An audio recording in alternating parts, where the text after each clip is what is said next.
पाठ 1 भाग 2 मन गिरने से व्यवहार।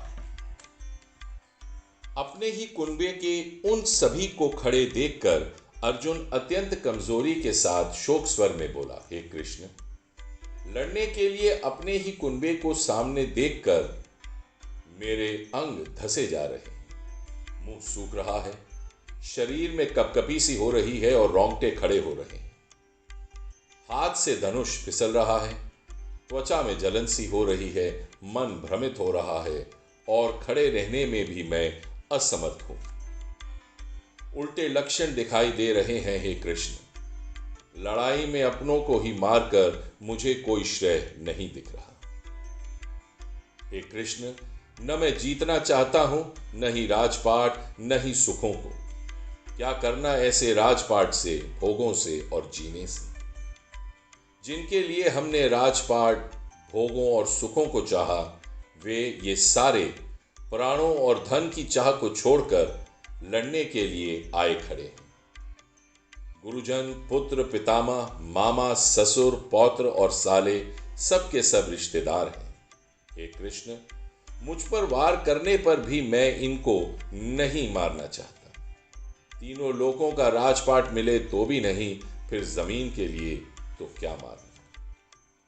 हे कृष्ण, धार्तराष्ट्रियों को मारकर हमें क्या अच्छा लगेगा, इन्हें मारने से हमें पाप ही लगेगा। इसलिए अपने ही रिश्तेदार धार्तराष्ट्रियों को मारना हमारे लिए ठीक नहीं है, क्योंकि कृष्ण, अपने ही कुनबे को मारकर हम सुख कैसे पा सकते हैं। हालांकि लालच ने इनका होश हटा दिया। ये कुल नाश और दोस्त से विश्वासघात करने के दोषों से लगने वाला पाप भी नहीं देख पा रहे। हे कृष्ण, कुल नाश से होने वाला दोष को अच्छे से समझने वाले हम लोग इस पाप को हटाने का विचार क्यों ना करें।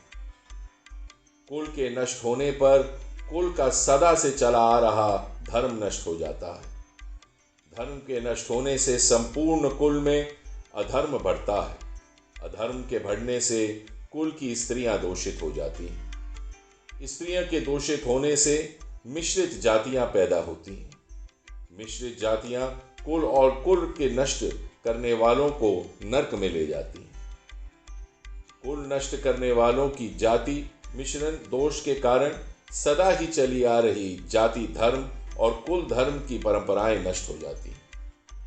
सुना है, जिनके कुल धर्म नष्ट हो जाते हैं वो मनुष्य अनंत काल तक नरक में ही रहते हैं। बहुत आश्चर्यजनक खेद की बात है कि हमने इस महापाप को करने की ठान ली है।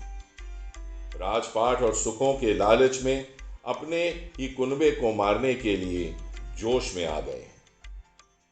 यदि हथियारों से लैस धृतराष्ट्रीय मुझे निहत्थे को भी लड़ाई में मार दें तो ये मेरे लिए ज्यादा अच्छा होगा। संजय बोला। ये सब कहकर शोक से भरे मन वाला अर्जुन तीरों सहित धनुष को छोड़कर रणभूमि में रथ के बीचों बीच बैठ गया।